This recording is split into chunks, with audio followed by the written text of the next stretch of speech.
Now, I'm going to come right out of the gate straight away and say this video might have a slight bit of a personal bias behind it.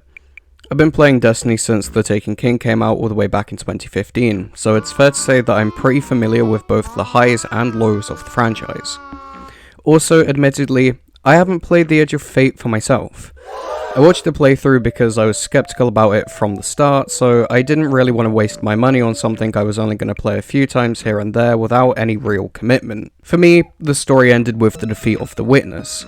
That was the perfect end to not just the Light and Dark saga, but the game itself. So, with that being said, do I think that The Edge of Fate ruined Destiny 2? It's difficult. Really difficult, because yes, in some aspects, it has definitely made the game a hell of a lot worse, but there are some additions to the game that I actually really like. For example, the portal is something that I think is a really good addition, but it comes with a handful of problems. The main one is obviously the grind, because, well, no one likes losing 10 years of progress and having to run the exact same thing over and over again, just to be able to do more challenging activities, which is something I'll come back to. But I guess that kind of cements the fact that this is a new era and the start of a new saga, so we should just all start fresh. The problem is, this is all there is to do at the minute outside of the campaigns. So, for players like me who have completed the other campaigns in the Light and Dark saga, but don't really want to buy The Edge of Fate because they're satisfied with the end of the game being the Light and Dark saga, and don't really care for any other lore outside of that, there's not a whole lot to do. I know in comparison to what free-to-play was like during the final shape, this is miles better, because it makes it look like there's a bunch of content to play other than the campaign. But the truth is, there isn't. Solo ops are just expanded lost sectors with customizable mods, which is admittedly a really cool addition, but it isn't new content. Same goes for the strikes. The portal makes it look like there's a bunch of content to New Lights, but us OGs know it's the same copy and paste shit that Bungie have been getting away with for years. Hell, free-to-play players can't even access trials because it requires the new expansion, which is absolutely ridiculous. I get that some players will be using the weapons from the new campaign, but they're not that much more broken than A, the exotics that we had before this DLC, and B, any other weapon. If someone's grinded to the power level they have to be in order to play trials, then let them play trials. Now, going back to the fact that all of our progress has been undone, this is a fucking stupid decision. I get they didn't want us to breeze through the campaign and that they wanted the raid to be hard and whatnot, but this is the worst possible way they could have done it. And that's coming from someone who enjoys grinding for specific pieces of armor with good stats and whatnot. The problem is that it didn't change the difficulty of the game at all. If anything, the armor reworks made it so that we can absolutely melt enemies because we can min-max the fuck out of them to the point where damage gates become trivial.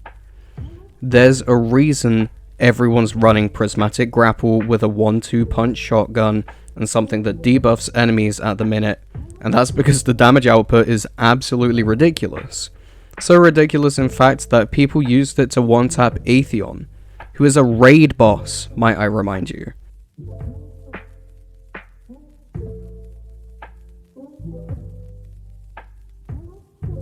The game isn't more difficult, it's just more infuriating because you have to learn a new system and do the power level grind again. But once you've done both of those things and you've got over them, the game becomes trivial again. Speaking of grinding, let's talk about Solstice 2025 because A, it's currently ongoing, and B, it's awful. And I hope it doesn't reflect what Festival of the Lost is going to be like. There are so many problems with this event. The new armor set isn't even new.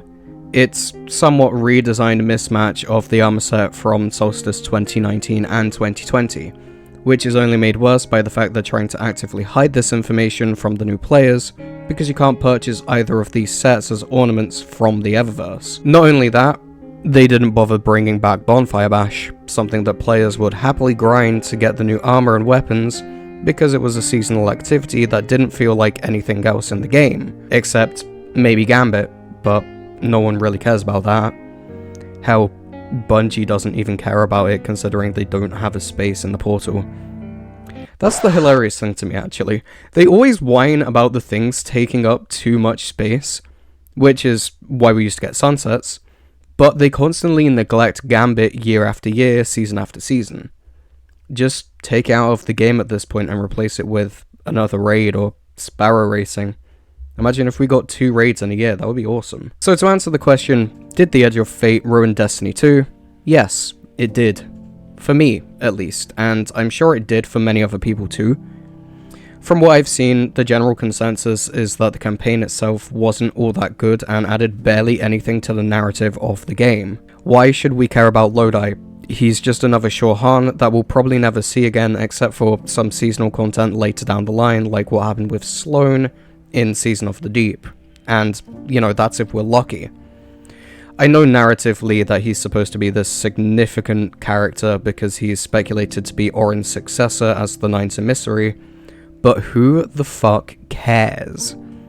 To me, the Nine were always this mysterious paracausal organization that would appear once in a while to ask for your help, simply because they were a little bit too weak and they needed backup. We didn't need to expand on them any more than they already were expanded on because they were in their best state when we knew very little about them. They quite literally control an area in the Sol system called Unknown Space, and to this day they've only had 3 appearances over the entirety of Destiny's lifetime, not just Destiny 2. They first appeared in Season of the Drifter, and obviously more recently they appeared last season and, well, in this expansion. This just goes to show that the future of Destiny is looking bleak because now they have to come up with some threat to be the successor to the Witness. But the problem is, the Witness was the perfect villain, because he was such a great threat and nothing will ever top that. In short, some things are best kept secret and we shouldn't use things as narrative plot points when they're most convenient. I was doing that when I was a child in creative writing class. Get a fucking grip. It just feels like the game doesn't have any general direction that it wants to go in at the minute. There's no narrative points put in place, and they're so focused on farming playtime statistics to make themselves look good to investors like Sony, because they were bought out for so much and then proceeded to do absolutely fuck all. Actually having the game fall into its worst state a few weeks after the acquisition went through, it was hilarious. This isn't Sony's fault, it's pretty much entirely on Bungie for having no plans for the future. The game is in a state of, well, that was fun. Now what? But they can't focus on what's next because they have to worry about Marathon, a game which itself has many problems. So the question I'm gonna leave you with is this. Is Destiny 2 ruined, or is it Bungie entirely? Thank you and good night.